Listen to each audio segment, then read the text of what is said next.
Welcome to the Windsor Gardens Chorus Spring Concert.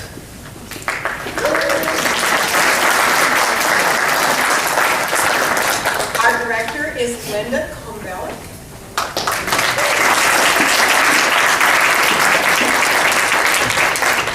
And our pianist is Hermanson.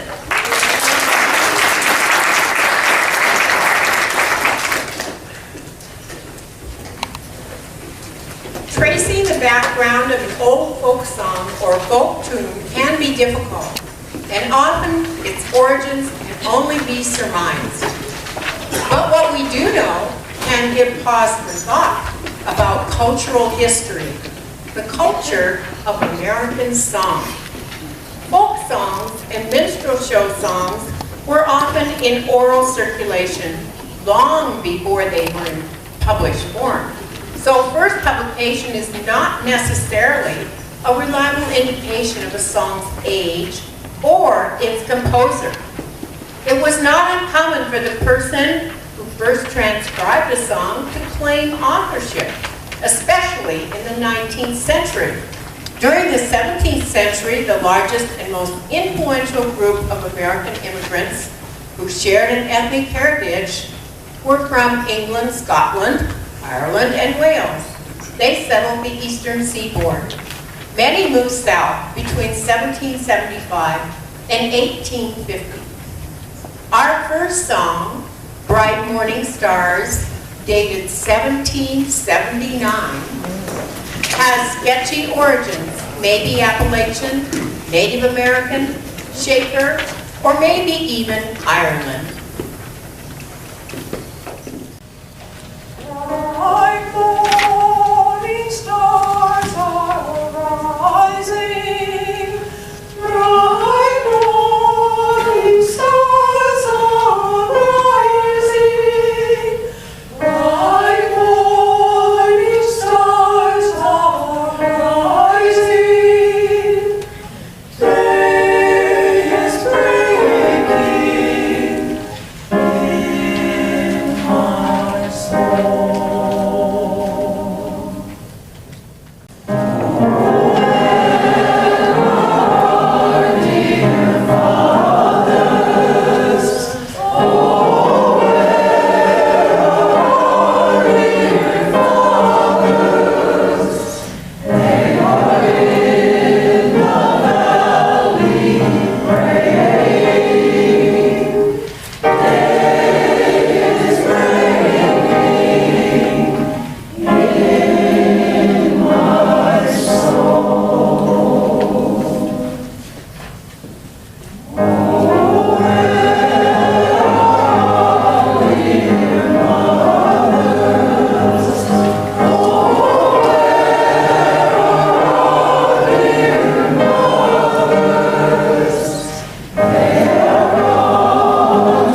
my soul.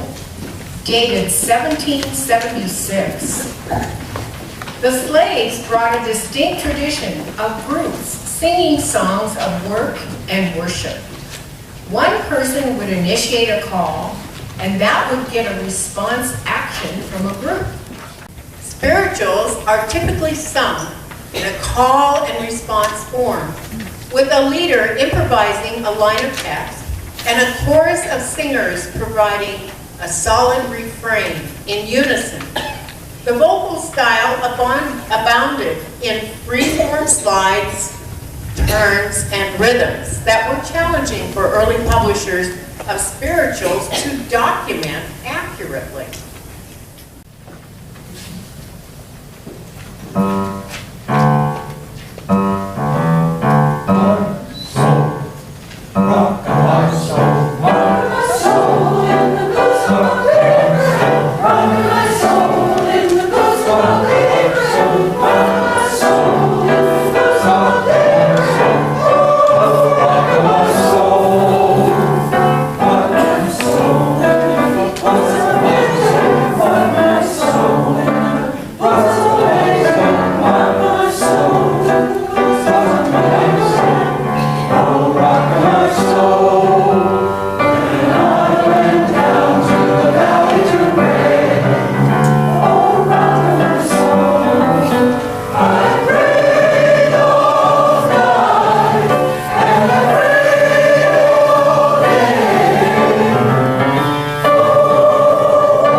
Peace Like a River, dated 1780.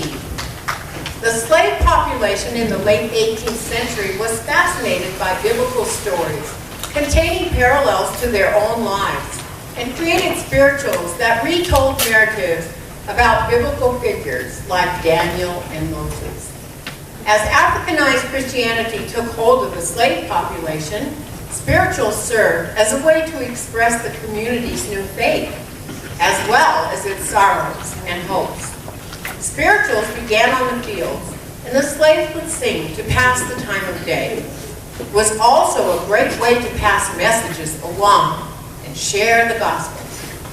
Peace Like a River is an African-American spiritual. It uses water as a simile to describe peace, joy, and love.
hosted the Battle of Jericho, dated 1787. The origin of this well-known African-American spiritual is lost, but it was probably composed on the fly by a slave or slaves working on a plantation in pre-Civil War Deep South. The song was clearly inspired by the Old Testament tale of the fall of Jericho from the book of Joshua. The Israelite army marched around the city blowing their trumpets, ram's horns, and after Joshua ordered them to shout, the walls collapsed. It will take over 80 years for African American spirituals to be discovered by mainstream America, when in 1867, a collection of slave songs from the southern United States is published.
I was walking down Life's highway many years ago. One day I came upon a sound that read Heaven's Grocery Store. As I got a little closer, the door came open wide. And when I came to myself, I was standing on the inside. I saw a host of angels. They were standing everywhere. One handed me a basket and said, "My child, shop with care." Everything a Christian needed was in that grocery store. Carry out all you could right then and there, and if need be, come back for more. First, I got some patience, and love was on that road. Further down was understanding. You need that wherever you go. I got a box of wisdom and a bag or two of faith. I just couldn't miss the Holy Ghost, for it was all over the place.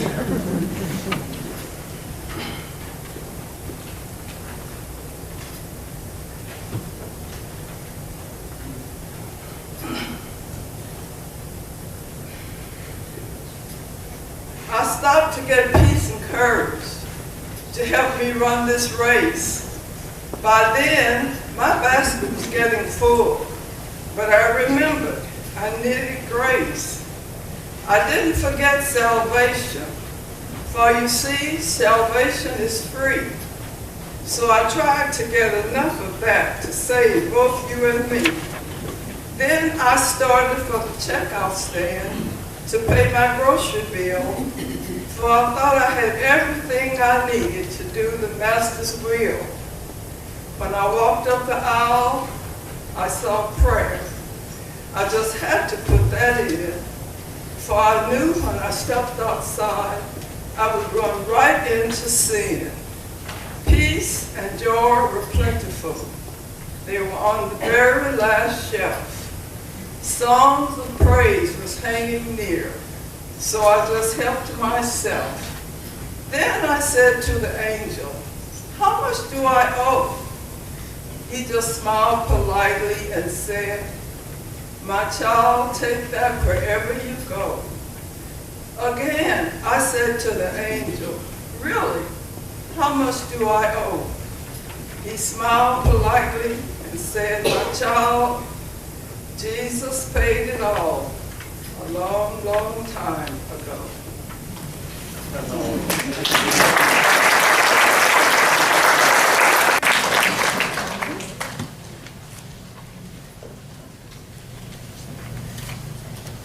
Red River Valley, dated 1800. Appalachian music includes ballads and dance tunes, mostly brought over with the Anglo-Celtic immigrants. It dates roughly from the early 18th century through 1900. The earliest known written manuscript of the lyrics to Red River Valley was found in Iowa, dated 1879. It is the end of a musical mix that has its foundation in the melodies of traditional folk songs sung in the midst of a Gaelic past. The lyrics were an expression of the cultural conflict between the 19th century settlement of the Americas by Europeans and the related displacement of the Native Americans, indigenous peoples.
1784.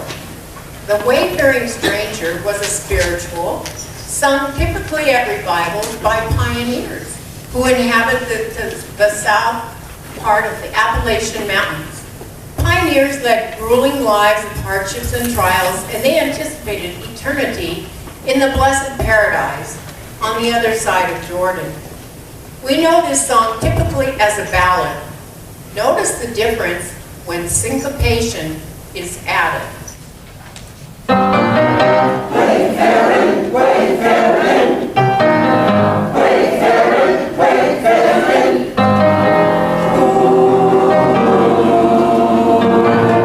Wayfaring, wayfaring.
Getting a little more lively now.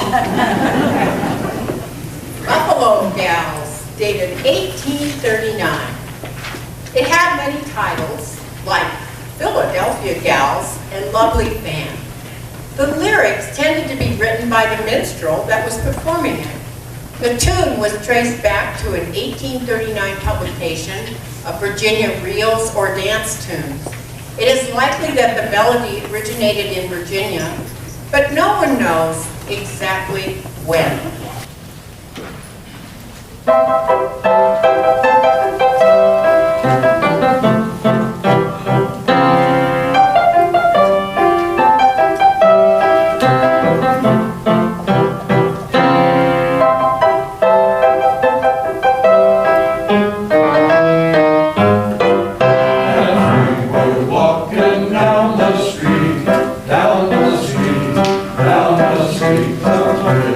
Girls we dance to meet, we dance for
Simple Gifts, dated 1848.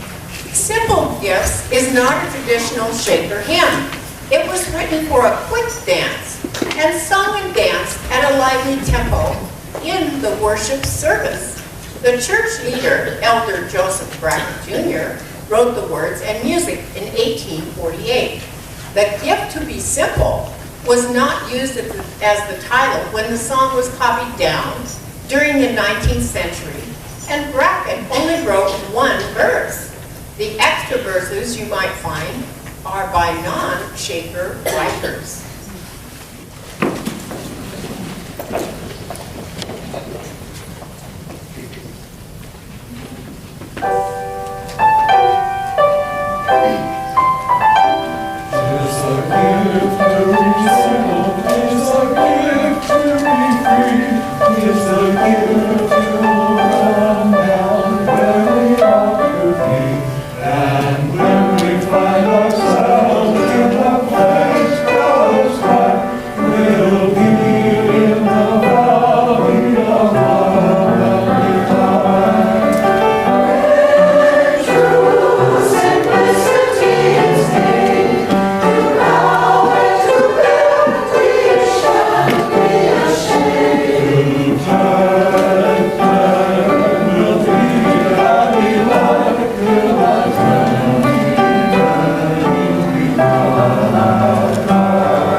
Dated 1861.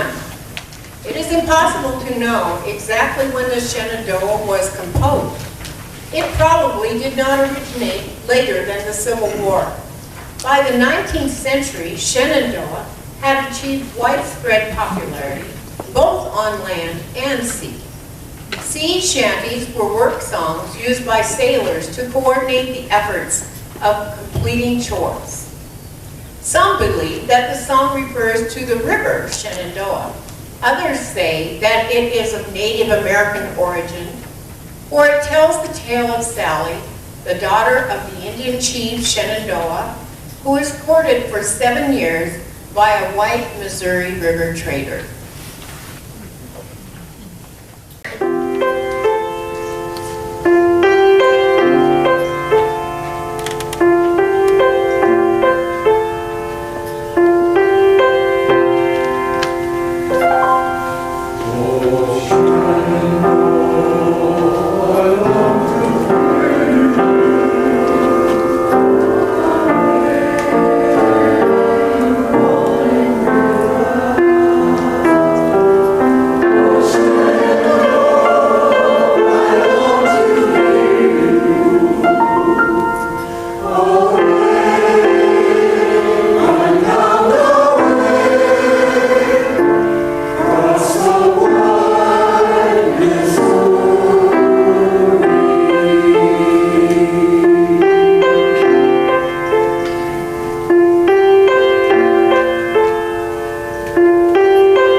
1872. Home on the Range is a classic Western folk song, sometimes called the unofficial anthem of the American West. The lyrics were originally written by Dr. Brewster M. Higley of Smith County, Kansas, in a poem entitled My Western Home. In 1947, it became the state song of Kansas. Please sing along with us.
Broadway was here to stay. The term Yankee Doodle emerged before the American Revolution. It began as a negative term the British used to make fun of the Americans. Its origin is debatable. Doodle was a derogatory term also that meant fool or simpleton. The Americans took on the name very proudly. Yankee Doodle Dandy is a patriotic song from the Broadway musical Little Johnny Jones, written by George N. Cohen and opening in 1904. Patriotic music came of age when America declared war in 1970.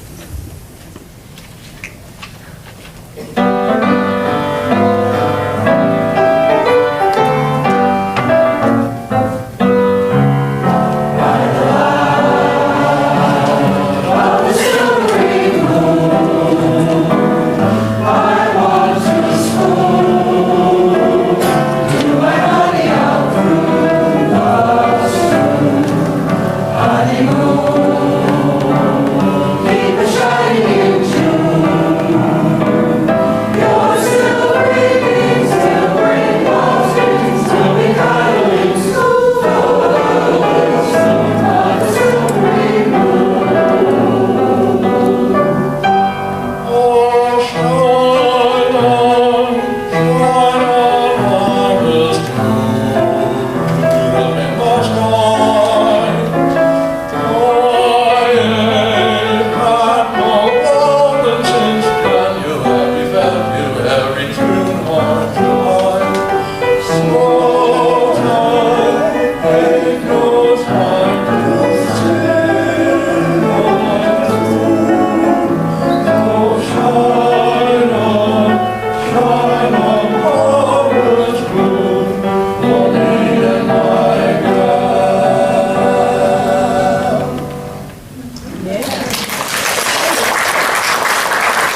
The next one is Bill Bailey, and you have that one in your programs also, so sing along if you want to.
One number from 1910 I know you'll remember, Alexander's Ragtime Band. It's a combination of the elements of American song, syncopated rhythm of African music. The rags continued through that decade. New rhythms, dances, and fashions were convincing American elders that the young people were finding their way to moral ruin.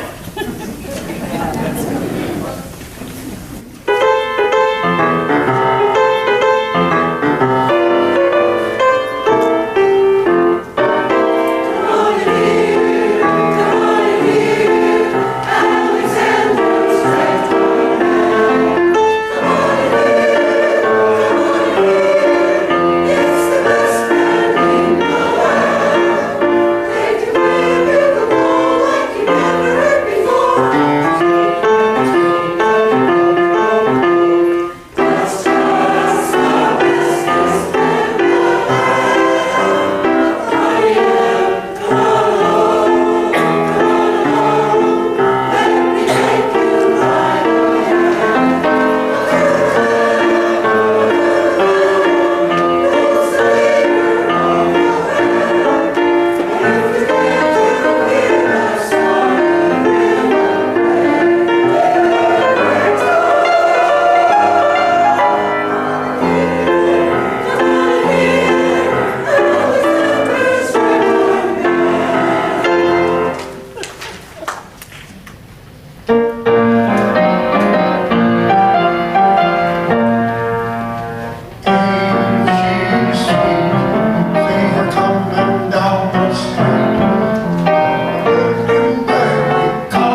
medley.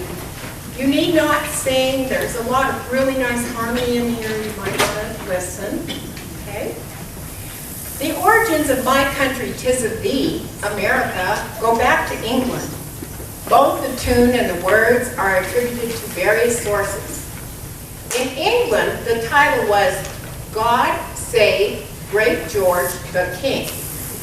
It was sung here in America like a folk tune, with many different word versions, until 1831, when the present words and tune were put together by Francis Scott Smith. We have traveled the road of the American song, from when first the Anglos stepped on to North America until the 1930s. How blessed we are to have such a blend of cultures and music that created some of the best songs in the world.